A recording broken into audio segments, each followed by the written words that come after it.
Hello students, मेरा नाम है श्वेता। स्वागत है आप सभी का मेरे यूट्यूब चैनल लखनऊ लर्निंग में।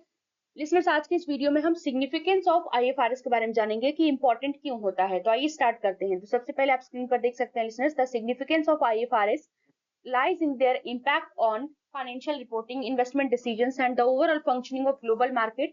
Here are the key aspects of their significance. बोला गया जो इंपॉर्टेंस है आईएफआरएस का, इंटरनेशनल फाइनेंशियल रिपोर्टिंग स्टैंडर्ड का, वो बेसिकली फाइनेंशियल रिपोर्टिंग पर ही इम्पैक्ट डालता है, इन्वेस्टमेंट डिसीजंस पर डालता है और ओवरऑल ग्लोबल मार्केट के कार्यों पर इम्पैक्ट डालता है। यहाँ पर कुछ एस्पेक्ट्स दिए गए हैं इसके सिग्निफिकेंस के, तो वन बाय वन डिस्कशन करेंगे। तो पहला आता है इनहेंस्ड कंपैरेबिलिटी। तो कंपैरेबिलिटी को बढ़ाता है, यानी कि पहला पॉइंट है इसमें listeners, cross border analysis. Cross border analysis क्या होता है? तो IFRS allow investors and analytics to compare financial statement of companies across different countries, facilitating better investment decision। यानी आईएफआरएस इन्वेस्टर्स को अलाउ करता है, एनालिटिक्स को, कि वो क्या करें, फाइनेंशियल स्टेटमेंट, जो कंपनीज की जो फाइनेंशियल स्टेटमेंट है उनको कंपेयर करें, डिफरेंट डिफरेंट कंट्रीज की जो फाइनेंशियल स्टेटमेंट है, और एक बेटर इन्वेस्टमेंट डिसीजन ले। दूसरा आता है हमारा बेंचमार्किंग। बेंचमार्किंग की बात कर ले तो इसमें क्या होता है, companies can benchmark their performance against global peers, driving improvement and strategic decisions। Companies benchmark करती हैं अपने परफॉर्मेंस को अपने ग्लोबल पीयर्स जो होते हैं उनके अगेंस्ट में, और उसमें अगर इंप्रूवमेंट की जरूरत पड़ती है तो इंप्रूवमेंट भी करते हैं और डिसीजन लेते हैं, स्ट्रेटेजिक डिसीजंस लेते हैं। दूसरा आता है हमारा इंक्रीज्ड ट्रांसपेरेंसी। अब इंक्रीज ट्रांसपेरेंसी, ट्रांसपेरेंसी को इंक्रीज करता है तो पहला आता है क्लियर रिपोर्टिंग। इसमें क्या होता है, पहला क्लियर रिपोर्टिंग होता है, यानी IFRS emphasizes full disclosure of financial information which helps users understand the financial position and performance of an entity। IFRS जोर देता है कि फाइनेंशियल इंफॉर्मेशन, जो भी आप फाइनेंशियल जो भी स्टेटमेंट बना रहे हैं, तो जो भी इंफॉर्मेशन आप यूज करें उसका फुल डिस्क्लोज करें, यानी पूरी तरीके से आप उसको दिखाएं, जो कि हेल्प करता है यूजर्स को कि वो समझ सके कि जो भी आपका ऑर्गेनाइजेशन है या एंटिटी है उसकी फाइनेंशियल पोजीशन क्या है, उसकी परफॉर्मेंस क्या है।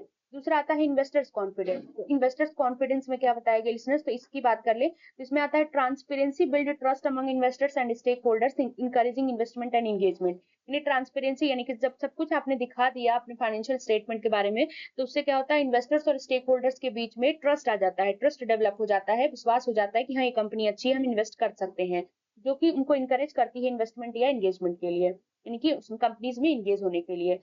तीसरा पॉइंट आता है लिसनर्स हमारा अट्रैक्टिंग फॉरेन इन्वेस्टमेंट। तीसरा पॉइंट है हमारा अट्रैक्टिंग फॉरेन इन्वेस्टमेंट। तो इसमें आता है पहला ग्लोबल अपील। तो ग्लोबल अपील में क्या बताया गया है, तो companies using IFRS are more appealing to foreign investors who prefer standardized and reliable financial information.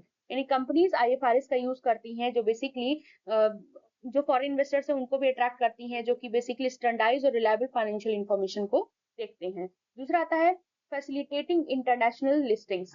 इसका मतलब क्या है, firms looking to list on foreign exchange benefit from having their financial statement prepared under IFRS। बोला गया जो firms होती हैं जो बेसिकली फॉरेन एक्सचेंज की बेनिफिट के लिए देखती हैं, तो फाइनेंशियल स्टेटमेंट से, तो अगर वो प्रिपेयर करती हैं आईएफआरएस के अकॉर्डिंग तो वो चीजें हो सकती हैं।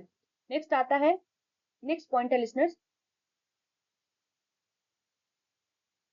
चौथा पॉइंट, यानी कि इसमें चौथा पॉइंट आता है लिसनर्स हमारा improve financial performance. Financial performance को अच्छा करता है, यानी स्टैंडर्डाइज प्रैक्टिसेस। यानी क्या मतलब है, the consistency in reporting encourages better financial statement and decision making with in companies. ये जो कंसिस्टेंसी होती है रिपोर्टिंग में, वो इंकरेज करती है कि एक हम अच्छा फाइनेंशियल मैनेजमेंट ले सकते हैं, अच्छा डिसीजन ले सकते हैं कंपनीज के अंदर। ये फाइनेंशियल मैनेजमेंट हम अपना अच्छा कर सकते हैं या फिर डिसीजन अच्छा ले सकते हैं कंपनीज के अंदर।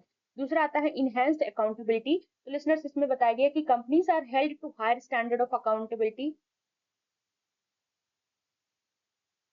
Due to clearer reporting requirements. Companies जो होती हैं हायर स्टैंडर्ड ऑफ अकाउंटेबिलिटी को देखती हैं, ताकि उसमें जो भी रिपोर्टिंग चीजें, जितनी भी चीजें इंफॉर्मेशन दी हुई है क्लियर हो।